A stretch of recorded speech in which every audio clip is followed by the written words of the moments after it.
Welcome to Self-Publishing with ALLi from the Alliance of Independent Authors. This week it's our production and distribution stream focusing on guiding indie authors through the many pathways to create, publish, and distribute their work. We'll explore strategies, weigh the pros and cons of different models, and help you find the best fit for your publishing journey. This Self-Publishing with ALLi podcast is sponsored by BookVault. Sell high-quality print-on-demand books directly to readers worldwide and earn maximum royalties selling directly. Automate fulfillment and create stunning special editions with BookVault Bespoke. Visit bookvault.app today for an instant quote. This podcast is also sponsored by Gatekeeper Press, the all-inclusive gold standard in publishing, offering authors 100% rights, royalties, satisfaction, and worldwide distribution. Gatekeeper Press, where authors are family. And here's your host for the Self-Publishing with ALLi podcast, Anna Featherstone. Hello and welcome to you wherever you are in this beautiful ball of earthly wonder we call home. I'm your host, Anna Featherstone, and I'm recording this conversation today on my last day in the gorgeous little town of Castlemaine in Victoria, Australia. I've been down here pet sitting and was also able to spend a day at a little mini writers festival listening to local poets and authors, and it was just fantastic. We're down here on the lands, the traditional lands of the Dja Dja Wurrung people, and I highly recommend a visit and the local cheese. But today we're joined by someone on the other side of the world, which may actually be your side of the world. She's in Colorado and is Danica Favorite, the community manager at PublishDrive. Welcome, Danica. Hi, how are you? I actually sounded like you're doing great. I'm like, wait, I want to go where you're at. Oh my God. It was so fun. And I can't say how much I enjoyed 10-minute poetry readings before each author talk. It was a beautiful combination of poets and authors. And also we got into author tattoos. So one of the authors had a new little stamp for her book, which she also had tattooed on her arm. So I was like, oh, this is so cute and gorgeous. But yeah, it's a lovely little place down here. Oh, But there was a frost this morning, so I couldn't really open the car door properly. I was like, what? Okay. Because I'm actually from the subtropics, so I was like, wow, this is different. Okay, yeah. So, Danica, I'm totally new to PublishDrive. I've never used the platform, and a lot of our listeners probably haven't either. So it's going to be a bit of fun because I'll get to ask all those kind of newbie questions. But I want to know firstly about you. You're a multi-published author too. So what do you write? So I write romance. Most of my books are trad, but I'm out of contract now. I've been out of contract for a while. I've done some indie in the past, and I just went through a bunch of life changes that have made it hard for me to write. So I've actually had like a couple-year break from writing, and I'm just now starting to get my writing feet wet again, which is always interesting. But and now that I'm not under contract, I can do whatever I want indie-wise. So that is fun. I think it's more challenging than anything because I can write whatever I want. And you think you want that freedom, but then you're like, wait, I can write whatever I want. Yeah, what do I want? Oh, I know. It's so hard, isn't it, to actually nail down the thing that you actually want to complete. Right. So excited about that. But joy. I'm working on a multi-author anthology that the proceeds are going to go to a women's shelter, and very excited that PublishDrive is going to help them put that out into the world. And I'm just excited to be able to contribute to, like my first thing out will be something to something that I'm really passionate about. So that's pretty exciting too. And that is so great that we can choose what we put out there and how we put it out there as indie authors. So exactly. And just do more to help people. Yeah, exactly. That's what writing does, doesn't it? Like it can change the world, what we put out in our books. Yes. So what do you actually enjoy reading? What kind of genre? I'm all over the place genre-wise. Right now, again, just because I've been going through a rough time in life, reading a lot of nonfiction. And every time my therapist is like, hey, have you read this? I'm like, no, but I will. And then at the next appointment, I'm like, I read it. And she's like, oh my goodness. It really, therapists need to be afraid of people who are readers, I think, because if you give us a book recommendation, we're going to read it. But aside from that, I'm also just reading a lot of like classics, which is interesting and weird. Like books that you wouldn't think of as being something, oh yeah, I'm going to read this for fun. But for whatever reason, I decided to pick up Plato's Republic again. And I'm like, okay, I know that's a weird choice, but here we are. And then the other day, my friend was talking about the Bhagavad Gita. And I'm like, yes, I've never read this. So I'm also reading the Bhagavad Gita. And I'm like, I'm just all over the place. And then every once in a while, there was a new book I just picked up, trying to think of the name of it. But it's like a cozy fantasy. So okay, all over the map, which is I think that as a writer, it's important to read in your genre and read to market. But I think it's also important to just read a variety of things to help inform your mind and give you other ideas. Like some of the stuff that I'm reading in the books that my therapist recommended, I'm like, oh, I'm putting this in a book, and this is great to use for characterization. And I think, as a writer, everything is fodder. Oh, absolutely. And I read somewhere the other day that's saying is about the library we carry inside us as well from all the books we've ever read. And I just loved that idea. So have you discovered a favorite indie book on PublishDrive? Favorite indie book on PublishDrive. So PublishDrive isn't really a book discovery platform. It is more of a distribution platform. Delivered through. And so I don't really go through like the books and things like that. Okay, set up. Look, but I know we have a lot of great authors using PublishDrive, and I read those authors. But I wouldn't say necessarily, like I said, because it's not a book discoverability platform, I haven't necessarily discovered them that way. All right, so let's talk distribution then. Give us an overview of PublishDrive and how it fits into the self-publishing landscape. Yeah, so PublishDrive is great because we have a lot of tools where our goal really is to make everything as simple as possible for authors and be as much of a one-stop shop as we can. Mostly because, it was founded by our CEO, Kinga, who she at the time didn't have a way to self-publish something she had written. And so this was kind of her mission. And especially for me as an author, I talked about how I'm mostly traditionally pubbed and I've got a few indie books. But for me, having to figure out which platforms to upload and upload to all the different platforms and have all the different accounts and all the different places, that for me was hard. And, I was joking on a panel one time that I was on, and the rep from Barnes & Noble was there. And I said, yeah, I know I have a book on Barnes & Noble. I have no idea even how to log in to see how that book is doing. Obviously not well, because they aren't sending me money.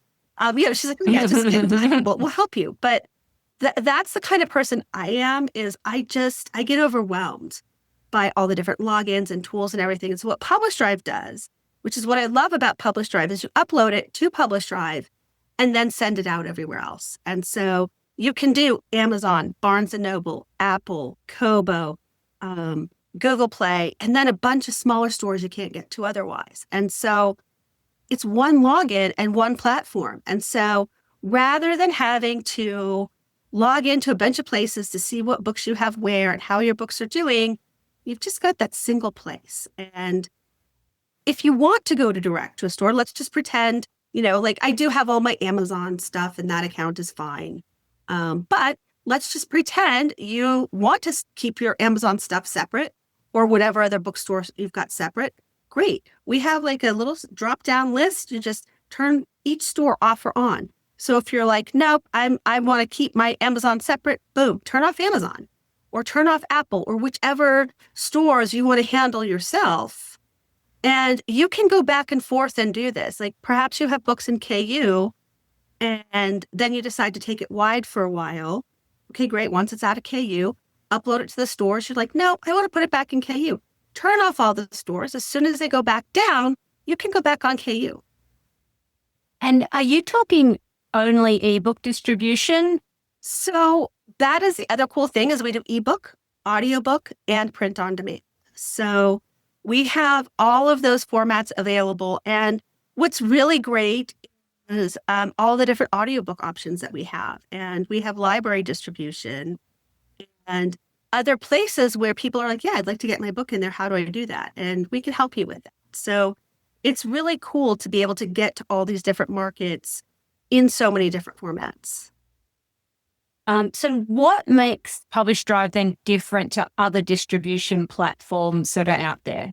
So the biggest difference is our pricing model. And I know a lot of people sometimes get confused about it because they're like, oh my gosh, it's so expensive. Here's the thing. We charge a flat fee. So it's a flat monthly or annual subscription, like any piece of software or anything you're going to buy. And then you get to distribute your books based on whichever plan you have. And the plans are priced according to how many books you're distributing. And what's great about that is you get whatever you make from the bookstore. So rather than having to give your distributor a percentage of what you make, everything, all of your profit from Amazon, Barnes and Noble, Apple, all of that, it goes directly to you because we're not going to take a cut of it. So if you're doing them print on demand as well, like do you use a specific printer and is that only in the US or can you do that around the world? Yeah, we have a couple of print on demand providers. Obviously, we've got the Amazon and Ingram Spark. But we also have a company called Repro India, which does like that market, that region of the world. And we also have a Chinese print on demand provider. Okay. So you kind of are a global company. Right. So authors can use you from anywhere in the world. Absolutely. And that's actually our primary market is outside the US.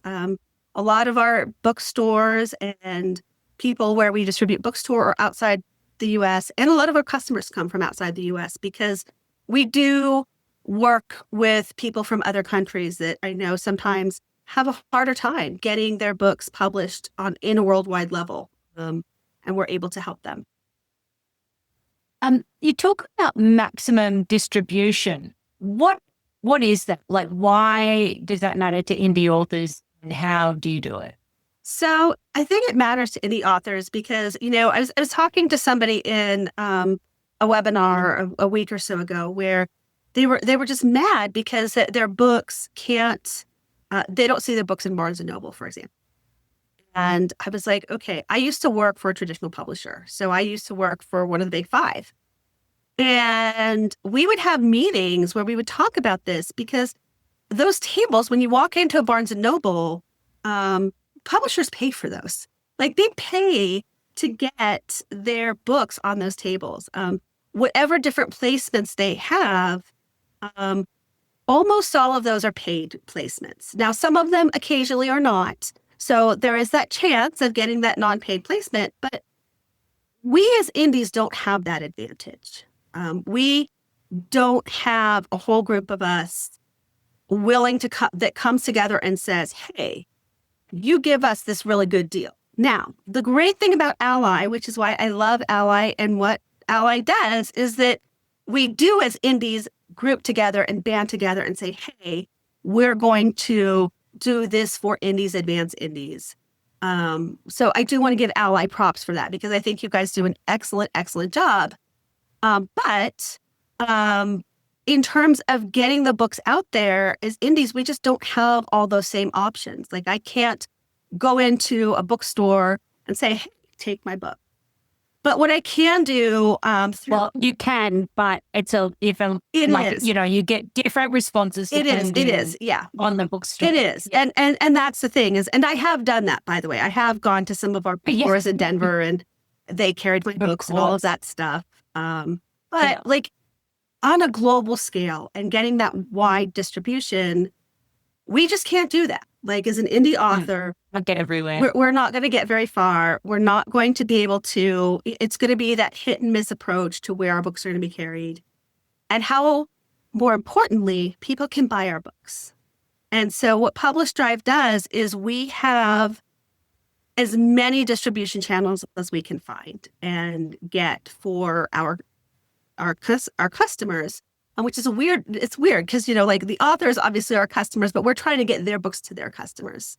And so we have the most distribution of anyone out there. So we can get you to the most stores. Again, just because you're doing the expanded distribution and all of that stuff doesn't mean you're automatically going to get into a Barnes & Noble store. We don't have that kind of power, but we can at least get you on their website. We can get you on the websites of, particularly for those of you who are in other parts of the world, we can get you into those smaller regional chains that you can't get into otherwise. And that's where I think the power is. Yeah. So is that through like a back end technical process? It is. You hook into systems and share that information. Yeah. So we have contracts with whichever distribution platform we're talking about. And then we have a connection between our back ends that just sends all the books and goes to their platforms and all of that. And so with the audio book side, so you can distribute ebook, paperbacks, hardbacks, and audio. How easy or how does an author upload their files? So what kind of checks and balances are there as well? So what's really great is we have a very extensive help center that can take you through step by step on how to upload the audiobook, because obviously uploading an audiobook is a little more complex, but we make it really easy. And the good news is we were actually just in a meeting with an audio provider this morning where they were asking us about the different sound quality and things like that.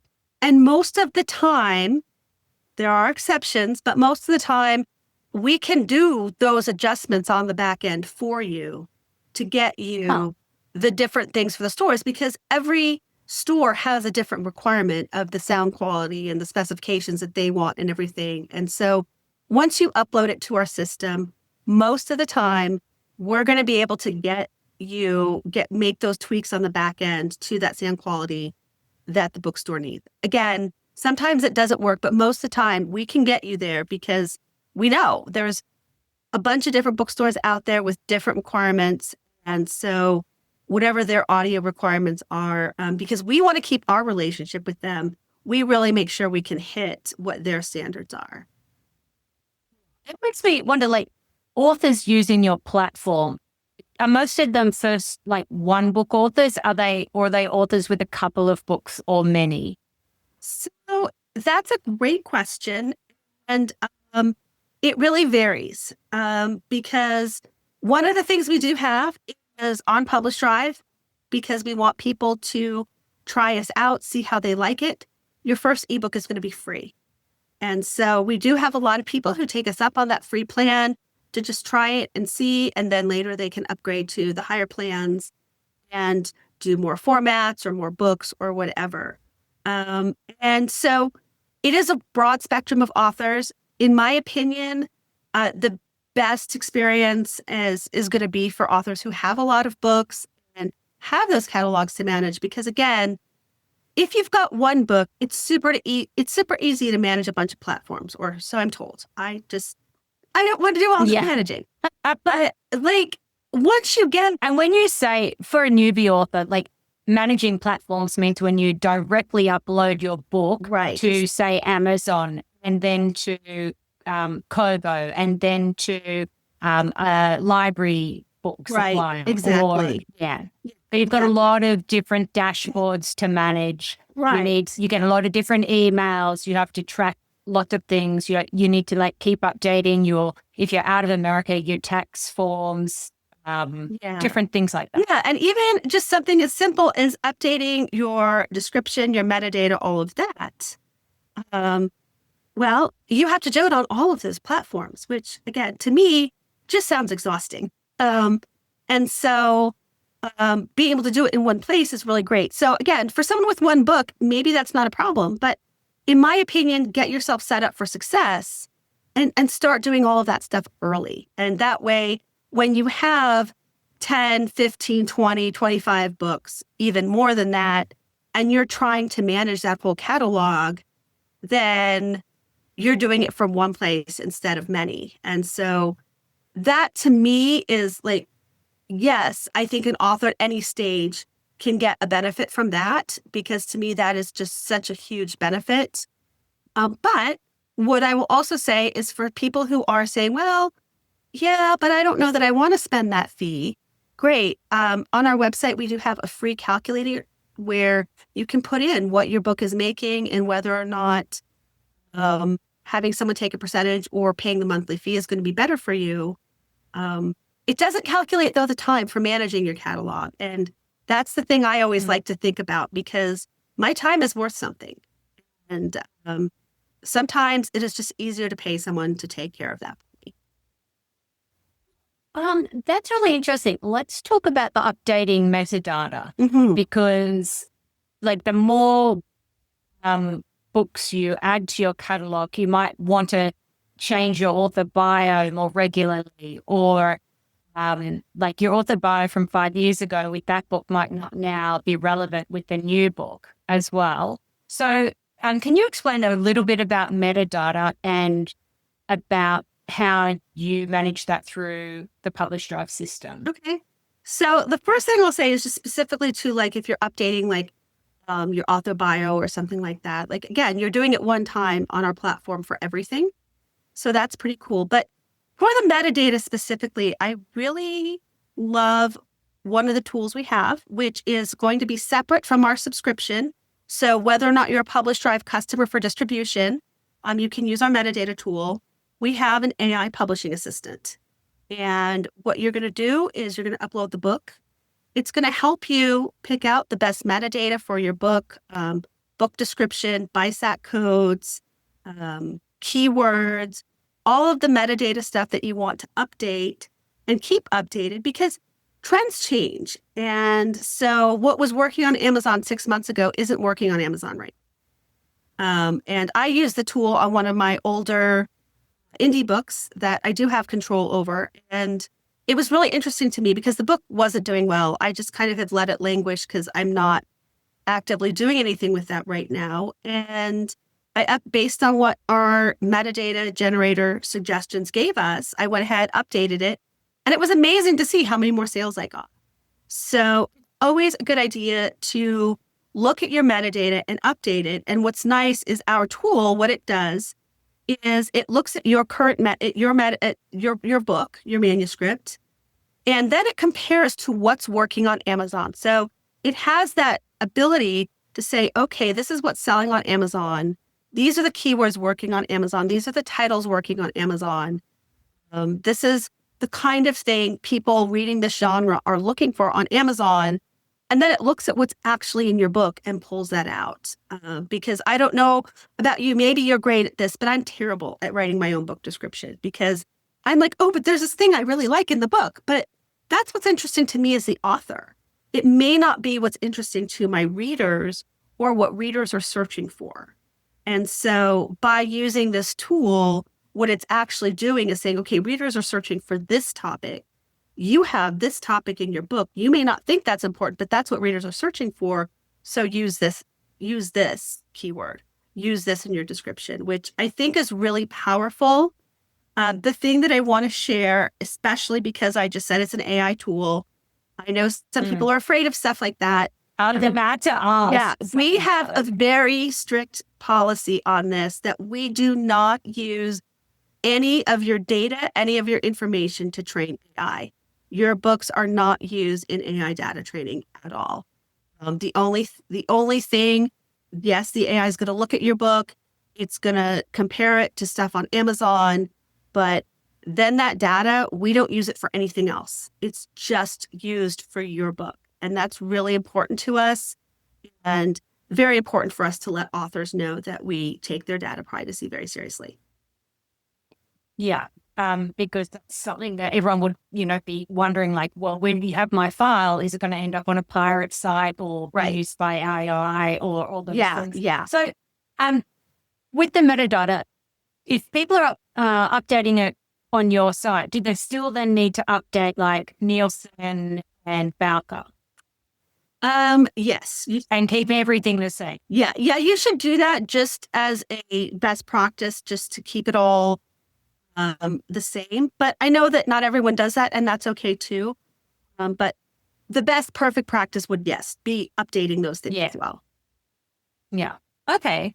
All right. So what kind of, like, if we're talking about being able to see all our stats on one dashboard, what can we actually see? So we have a really great dashboard that gives you all of the data in terms of what your book is doing, how your book is doing. And one of the things that I really like is that you can sort it and you can actually use that data to make data-driven decisions. So if you're like, where are my books selling the most? Let's just say you have the ability to translate your book into French or Spanish. Well, where do my books sell more? France or Spain? Cool. You can look at your data and figure that out and then make that decision of, oh, yeah, I should translate my book into French because that's where it's selling more books. That's where I have more customers. And so really being able to dial down on those markets and what markets are available.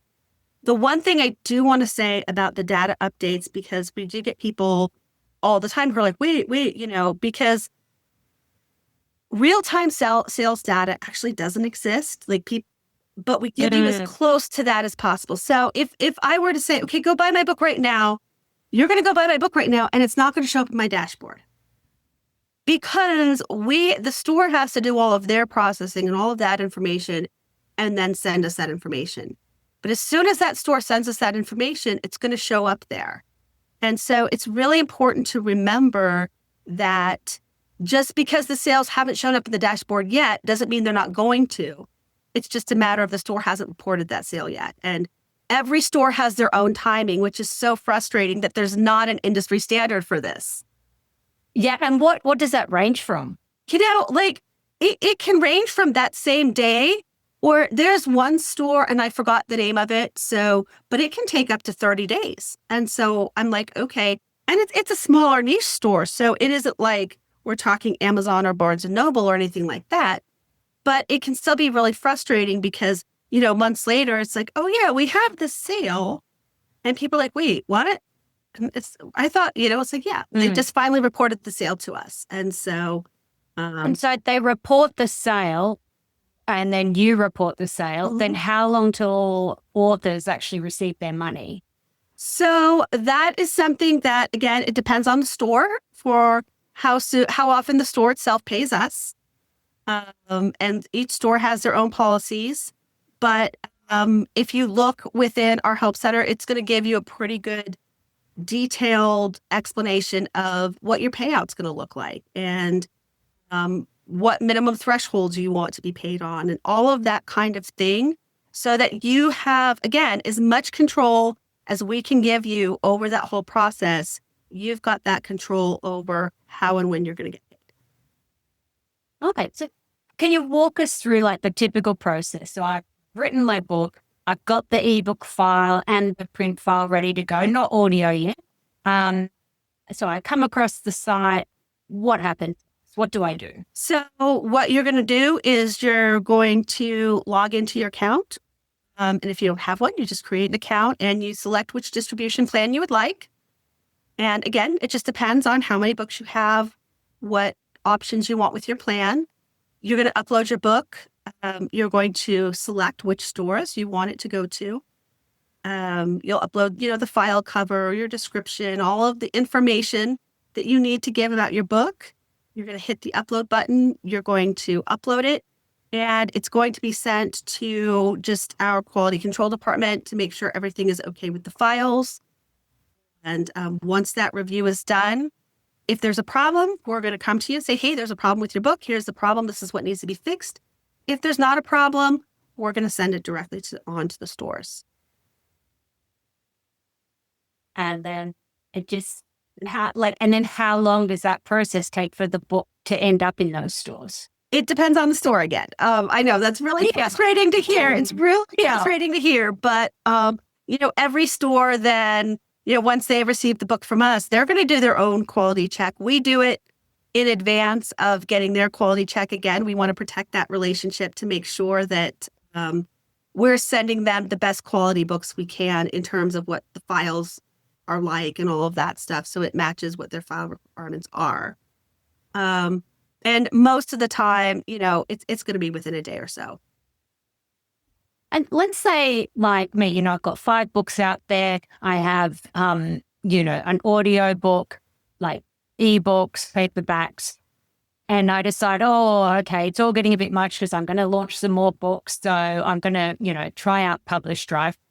Like, what are the steps there? Like, so you have to potentially stop direct distribution, how I'm already doing it. I mean, like with other platforms. So like an audiobook distributor and let's say a couple of the other platforms that I'm direct with. Like, how do you manage that process?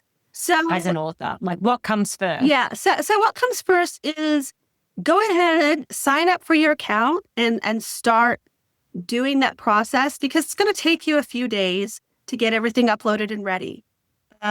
One of the things that you can do is on our site where you sign up for the plan, you can schedule a call with our sales rep. He's great. And when you explain to him that particular need, then he can connect you with someone who's going to help you make that process more smooth. So that when you've got all these different books, we can help get them set up so that then we send them to the store in such a way as, you obviously have to have them not for sale on the store first, and then we put them up for sale. But we try to, with our team, coordinate that with you so that way you have as little downtime as possible and aren't violating any agreements with those stores. Yeah. And would your reviews carry over? Sometimes. Some of the stores we can get you, some of the stores we can get your reviews to carry over. Some of them we can't. And that is something that as you work with our team, that's something to talk to them about and say, hey, how can we manage this? How can we make this work? And sometimes the stores are great and they move the reviews right over. Sometimes it takes a little finagling, and sometimes they say they will and it doesn't. And but we really work very hard to do what we can to make. So you advocate for the author in that, or the author has to? It's definitely that conversation with the author having the conversation with us. But yes, we will talk to the bookstore on your site on your behalf. Okay, interesting. So we obviously know distribution gets our books into catalogs and makes it available. But then do you have any other marketing tools that can help along the way to, if there's 1 million books coming into bookstores in a catalog, how do you pop a book up in front of people? Yeah. So there's a couple of ways. First of all, we talked about metadata. That's always going to be so important. And part of it is because when people are searching for a book, they put in the search engine, I'm looking for a book about blah, blah, blah.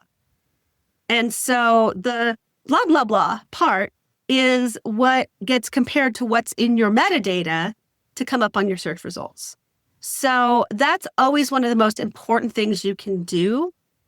Rather than having the book description that's really pretty and flowery and, oh, this is such great prose. No, load it with those keywords and metadata and everything so that when someone says, I'm searching for blah, blah, blah, look, this book has blah, blah, blah.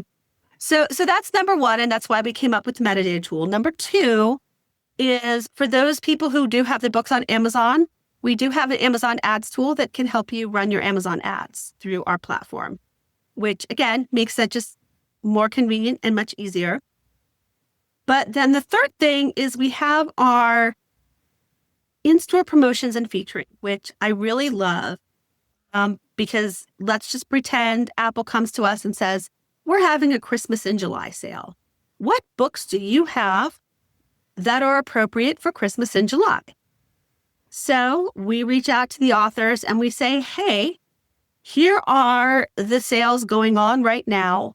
Apple's got a Christmas in July sale. If you've got a Christmas book that you want to put in the Christmas in July sale that you're willing to discount for the sale, here's the form to fill out. And then we send it to Apple.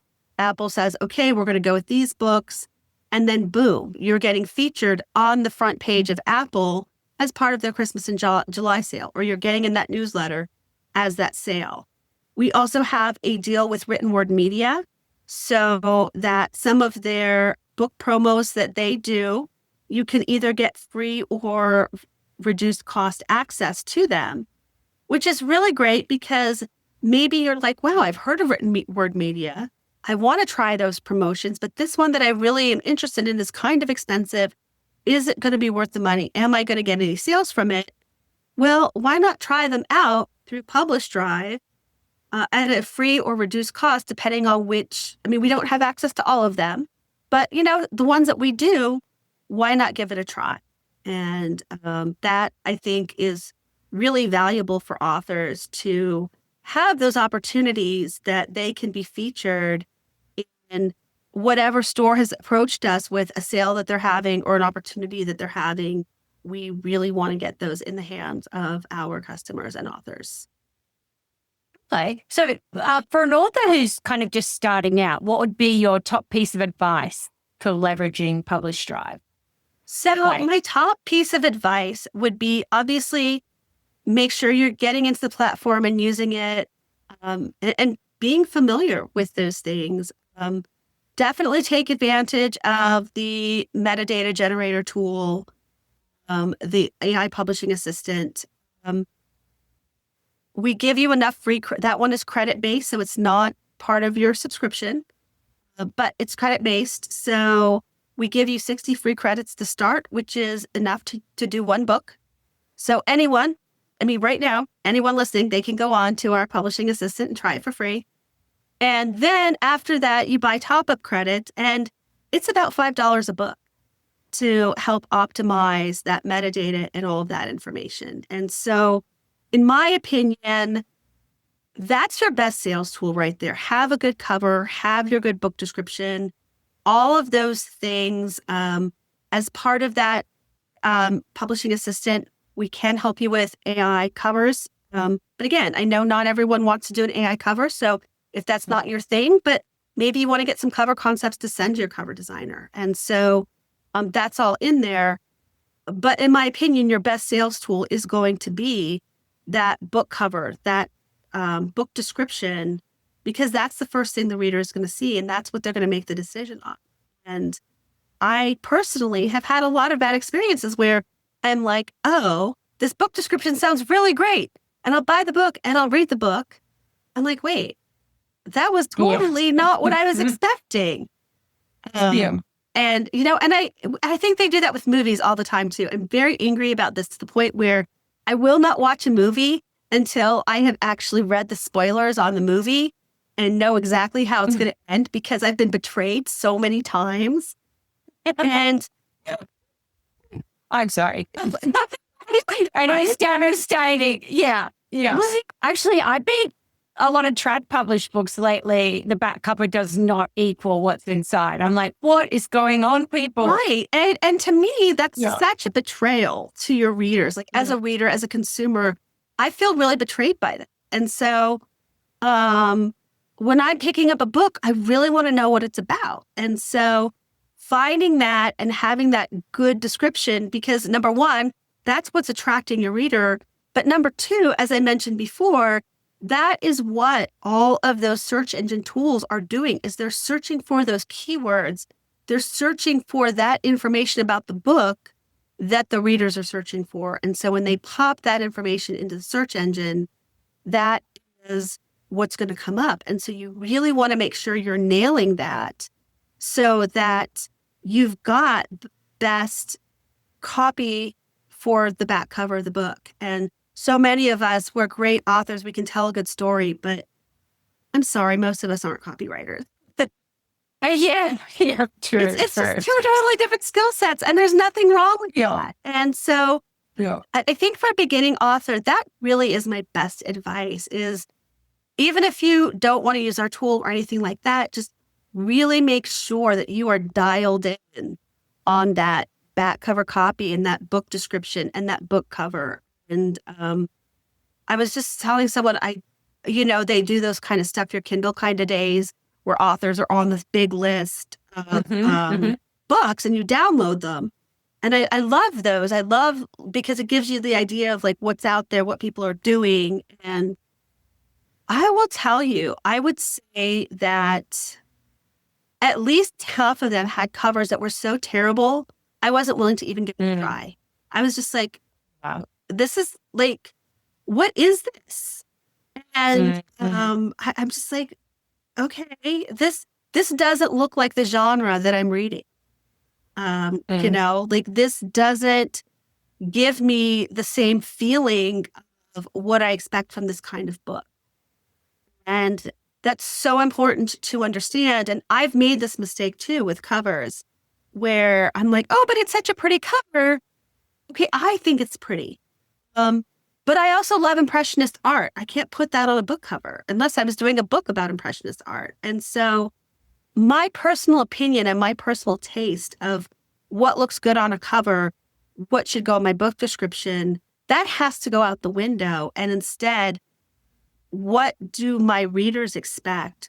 What is good from a marketing standpoint? That has to be the primary consideration. And what I realized looking at this whole list of all of these great books that were free, I wasn't even willing to click on some of these free books because the author had done such a poor job of that. And I thought that's really sad because maybe it's a terrific book. But when I'm looking at a couple hundred books, I'm like, there isn't enough time for me to take the chance on a book that does not have a good cover or a good book description. And also, like, I'm seeing more and more effort now being put into making books more accessible as well for, all types of readers, whether it might be a physical need or a visual need or audio, whatever. So and now there's more legislation around making books accessible. Right. So how does PublishDrive work and navigate with the European Accessibility Act, which can now look like, as it's coming in, could be a block for books that aren't accessible? Yeah. So, that just actually, the law took effect this month. June. Yeah. Sorry, June. We're in July. Yeah, Danica. Well, and who knows when people are listening to this, but it's in effect. Yeah. So the law is in effect. That is the point.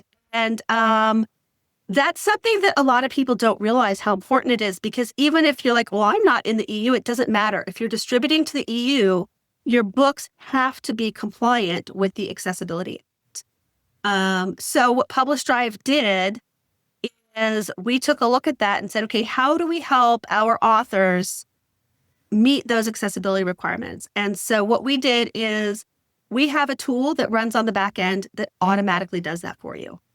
And that is really important because, again, I personally have read the stuff. In fact, for those of you who are curious about the EU accessibility law, we have a really good deep dive into it on the PublishDrive website on our blog. So be sure to read that and get that information. But I was reading it, and I remember when we were first talking about this as a leadership team of how are we helping authors meet this? What do we as a company need to do so that we're in compliance? Because again, like, we also have to be in compliance with these rules. It's not just when we say to an author, hey, you don't meet this rule. It's also because if they don't meet the rule and we let them through, we could get fined. We could get in trouble for that. And so we really want to make sure that we're in compliance with laws and help people be in compliance. And so what we just decided to do is, because some of those things, I don't know what half of those words mean. Like, why would I? I'm an author. I'm not an accessibility expert, but I am passionate about making things accessible. I have a daughter with some learning disabilities, and accessibility is really important to me. And most of my readers are elderly. And so I know accessibility is important to them. So what we decided to do is we have an automatic tool on the back end that is going to make sure your manuscript meets those requirements. And if it doesn't, we can do some automatic fixes to make your book more accessible. And that's going to work automatically on almost all of the books that come through. If you set a book to publish anytime, basically from the time the law took effect, moving forward, those books are automatically being checked and fixed to meet the accessibility laws. And if there's a problem with that, again, we're going to come back to you and say, hey, we tried to make your book meet this accessibility requirement. This is where it failed. This is what you need to do.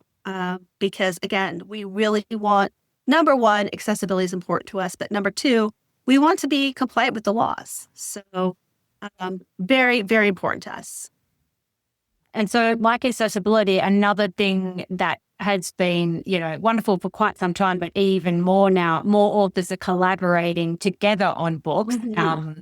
So tell us a little about what Abacus Abacus, is, and how that works. So basically, it is a tool that helps you split royalties. So like you were saying about authors collaborating on projects and everything like that, I've been part of a number of multi-author anthologies, and I personally would not have ever done this because in terms of like the organization of it, because, the authors in charge of that, they would create this giant spreadsheet and let's fill it out. And here's who this, like, I'm a writer, not a mather. Like that is not, I took the very basic math I needed to graduate college.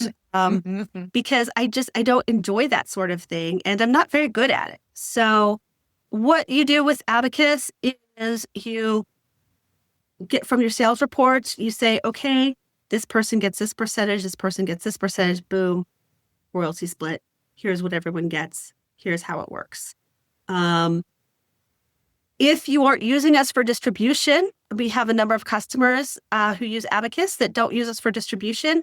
You can just upload you can upload your sales reports to Abacus, and Abacus can do those calculations for you as well. So, and again, Abacus is going to be a separate fee, but that is because you can use it separate from distribution. So, anyone can use that if you're looking to split some royalties and figure that out. Or maybe it's not a multi-author project. Maybe you're doing an audiobook and you decided to do a royalty split with a narrator. Or maybe you've got a translation and you're doing a royalty split with a translator. You upload the report and it's going to give you all of the numbers and everything in an easy to read format. So you can send it to the translator, say, okay, here's your share. And you can show them the report. They can see the numbers right there. And it's not some weird Excel spreadsheet that you're trying to make sense of. Yeah. Hey, let's say, so someone set up their books, or they have a book and then for whatever reason they say, I don't, PublishDrive isn't working for me, or I've changed my strategy, I want to do something else. So if you stop paying for a subscription, what then happens to the books you had set up and the royalties that were coming in? And how does that work? So, I mean, basically you've got to cancel your plan, have us take we take the books down, that sort of thing. But let's just say, because this has actually happened to a customer, I got some emails about this that we had to really work through, but so your books are down, they're off of PublishDrive. We take them down. We're like, hey, cool, no harm, no foul. We respect that. So we take them off sale. But sometimes, like I'm saying with the stores and the sales reporting, maybe the store took a while to report a sale, or maybe they, for whatever reason, the store had whatever, I don't know. But, the store sometimes lag behind in reporting us the sales data. So then they're like, hey, we just sold these books. Here's your money. So then we say to the author, hey, here's your money for these books. And so sometimes that causes confusion because people are like, wait, I haven't had PublishDrive for a while. Why am I getting this money? It's like, well, because you earned it. And we're not going to just keep your money because the store didn't report it to us in a timely manner. And again, we want you to have your money. So please take your money. But also, sometimes some of the stores will say, take the book down, and it's going to take them a while to do that. And again, it's just totally up to the store, but we're going to do our best to advocate for you as best as we can. Okay, so I can see all kinds of authors PublishDrive could be good for. And what kind of authors and books is it not ideal for? So I think it is not ideal for, we were at the IBPA conference this spring, and we would That's the Independent Book Publishers Association. Yes, thank you. Yes. And it was so great because we would have these cute little old ladies come up with their children's book that they wrote. And they're like, I have this one children's book that I wrote. What can you do to help us? And we're like, I mean, we could take your money, but we really would prefer not to, because you're just not going to do as well. This book, we're not going to be able to give you anything extra with this book. And so, like we had a few of those. And then, there was this guy who was like, yeah, I'm just like a hobbyist. And I'm like, okay, cool. But this is an expensive hobby. So is this really where you want to spend your time and money? And the other one, in fact, this was this guy, he left us this really nasty review because he uploaded one ebook to PublishDrive, went on a world tour, came back, and was mad because the book didn't sell anything. And I'm like, okay, cool, good for you, but that's not our fault. Also, he wasn't on a world tour promoting the book. No, he just went on holiday. Yeah, sorry. Yeah, I should have clarified that. Yeah, he was just like, I was in the Andes and I was doing, he's like, I'm like, great, but like, so distribution is no solution to marketing. Right. And that's the thing. And so I think that for people who are like, this is just a hobby, I'm not really going to do anything with my books. I'm going to assume that most of the people listening to this podcast are professional authors who want to do this in a business of some sort. And I know there's still hobbies out there and there's nothing wrong with that. And some people can make a lot of money doing it that way. But if you're just if you want to do that, if I build it, they will come. If I write it, if I put it up for sale, people will buy it. If that's your mentality, it might work for you, but not with one book. Yeah. And not, and again, like if you're trying to sell a bunch of children's books, that's just not a great market for what we do. We do have some children's books authors, so I'm not trying to dissuade you. We do have some. But I think that makes a lot of sense. A one-book children's author who just wanted to write it for their grandkids and was encouraged to publish. Yeah, and it was lovely and sweet, and I love that we have people out there doing that. And there's going to be no return. Yeah, I'm happy to take your money, but I really don't want to. Yeah. So what's something interesting you're seeing in the indie author space at the moment? What I'm seeing that's interesting is just all the possibilities. I think, again, I know there's a lot of controversy on AI. I do want to say I have a podcast that I do with my friend, Steph Pajonas, called Brave New Bookshelf. It's all about AI and publishing. And so we have a lot of different guests who talk about different AI tools and things like that. And for me, I find it exciting because I know a lot of people are scared, but there are also a lot of great opportunities for people. And if you just look for those opportunities to be able to do things you couldn't have done before, now people are making a lot of money on translations, which is great because PublishDrive has access to so many foreign markets. So even though we've said all along, oh yeah, your English books will sell there, and they do, but what if you get it translated into one of those languages and it's going to sell even more? And I find that really exciting. I find it exciting that you could write a book and now you've got audio. You could translate it into so many different languages. You can do it in print. And now there's all kinds of multimedia ways to do that. And I'm seeing really cool movie stuff and things that people can do now with their books that we couldn't do before. And I'm really excited about that. I'm really excited about all of the opportunities authors have to leverage the books and the IP that they already have and do more with it. And ALLi's doing a lot in that space, looking at things, really thinking on, the best ways for authors and all the different things authors can do as well. So have you got any new features on the horizon down at PublishDrive that you can talk about? Well, obviously we just launched the accessibility one and we were just talking about that in our Slack thing. It's like, we don't have anything sexy to show anyone. It's just hey, we automatically do this for you, so you're not going to see it. But guess what? You're going to be meeting the requirements of the law, which is pretty sexy if you think about it, because now you can not worry about it.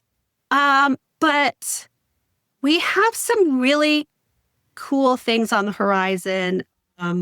Not sure when they're coming because we're still working on back-end stuff and all of that. But hopefully we will potentially have some more distribution opportunities for people coming up very soon that I have known about for a while now. And it's really frustrating that I can't talk about it. But I'm really excited about some of these upcoming partnerships because, again, I think that we are going to do more to give authors more options. And whether or not it's an option you like or you want to use, just with any of our tools, I love that there's the option. And the more choices and the more options authors have, the more authors can have control over their careers and what they want to do with them. True. And that's what ALLi is all about, is letting people know what options are out there. So in distribution, people can distribute themselves, or there are multiple platforms, including PublishDrive, that, authors need to then go and do their own research and work out, does this fit for their business? Right. And we're just lucky to be in this era where we do have access to so many different options. It's very powerful for an author to have tools at their disposal and the choices. So it's pretty exciting. Yeah. I'm excited about it. And I'm really excited for the future of authors. I know some people feel discouraged right now. And I just would encourage you to get excited and realize that there are options and see what options are out there for you, because I think this is a really great time to be in publishing. There really are a lot of opportunities out there for authors, and I'm excited. Yeah, well, thank you so much, Danica. That's given us all a much better understanding of PublishDrive and how it may or may not fit into our businesses. Great news on the accessibility side. And also thank you, listeners, for tuning in as you skill up and soak in all there is to learn about indie publishing with ALLi. Again, thank you, Danica. Thanks for coming on all the way from Colorado. Yeah, it was great. It was great to be here. I got a little bit of envy there over you and your fun little adventures. So I'm like, ooh, I want more of that. And well, you can. I think I might write a book about it, a year of house sitting and pet sitting. It's actually really exciting. I think it's awesome. I do want to hear all about it. I'm like, yes, please tell me more. I know some other authors, and I'm like, yeah, I need to do this. Yeah. Well, thank you again. I'm Anna Featherstone. Thank you all listeners out there for being part of the ALLi podcast family. And if there's anything in particular you'd like me to explore further on this podcast about production and distribution, do get in touch with the ALLi team. Have a wonderful day, everyone. Thanks again, Danica. All right, thank you. Ciao, ciao. You've been listening to the production and distribution stream of the Self-Publishing with ALLi podcast with Anna Featherstone. This Self-Publishing with ALLi podcast is sponsored by BookVault. Sell high-quality print-on-demand books directly to readers worldwide and earn maximum royalties selling directly. Automate fulfillment and create stunning special editions with BookVault Bespoke. Visit bookvault.app today for an instant quote. This podcast is also sponsored by Gatekeeper Press, the all-inclusive gold standard in publishing, offering authors 100% rights, royalties, satisfaction, and worldwide distribution. Gatekeeper Press, where authors are family. And if you haven't already, we invite you to join our organization and become a self-publishing ally. You can do that at allianceindependentauthors.org.